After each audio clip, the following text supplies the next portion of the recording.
জাতীয় ঐকমত্য কমিশনের সঙ্গে রাজনৈতিক দলগুলোর বৈঠক চলছে। বিস্তারিত জানাতে সরাসরি যোগ দিচ্ছেন সহকর্মী সাইফুল রিপন। সাইফুল, আজ কোন কোন বিষয়ে আলোচনা হচ্ছে আর কি বললেন আলী রিয়াজ?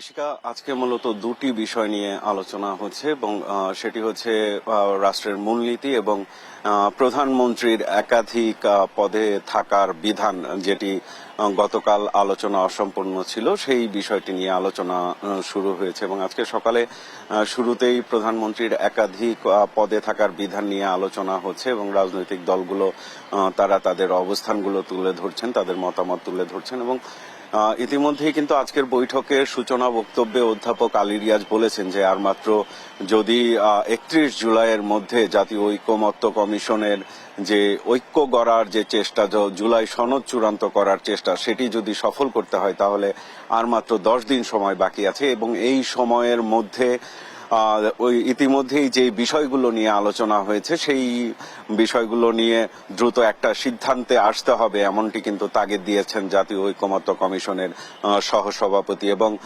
তিনি যেটি বলেছেন যে বাংলাদেশের যে মুক্তিযুদ্ধ এবং 53 বছরের গণতন্ত্র প্রতিষ্ঠার যে সংগ্রাম এবং 24-এর গণ অভ্যুত্থান, সেই অভ্যুত্থানকে বিবেচনায় নিয়ে যেন রাজনৈতিক দলগুলো তারা ঐক্যের জায়গায় কিছুটা ছাড় দিয়ে হলেও যেন জাতীয় ঐকমত গড়ে তুলতে পারে, সেই বিষয়টি নিয়ে কিন্তু তারা আহ্বান জানিয়েছেন রাজনৈতিক দলগুলোর প্রতি। এবং ইতিমধ্যেই তিনি যেটি জানিয়েছেন, দ্বিকক্ষ বিশিষ্ট পার্লামেন্ট ব্যবস্থা থাকবে কি থাকবে না সেটি আগামীকাল অথবা আগামী পরশু দিনের মধ্যে জানা যাবে, কারণ রাজনৈতিক দলগুলো কিন্তু জাতীয় ঐকমত্য কমিশনের উপর এই বিষয়টি ছেড়ে দিয়েছেন এবং জাতীয় ঐকমত্য কমিশন তার সিদ্ধান্ত জানাবে। এছাড়া তত্ত্বাবধায়ক সরকার ব্যবস্থা নিয়েও যে অধিকাংশ রাজনৈতিক দলের ঐকমত্য তৈরি হয়ে আছে, সেই বিষয়টি নিয়েও চূড়ান্ত সিদ্ধান্ত কয়েকদিনের মধ্যেই আসবে বলে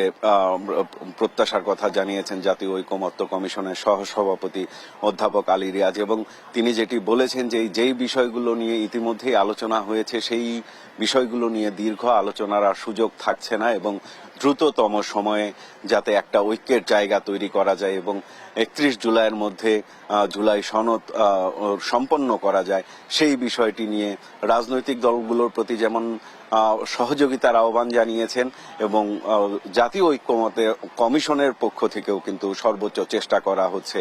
তো এই ছিল আমার কাছে এখানকার সর্বশেষ পরিস্থিতি। ইশিকা।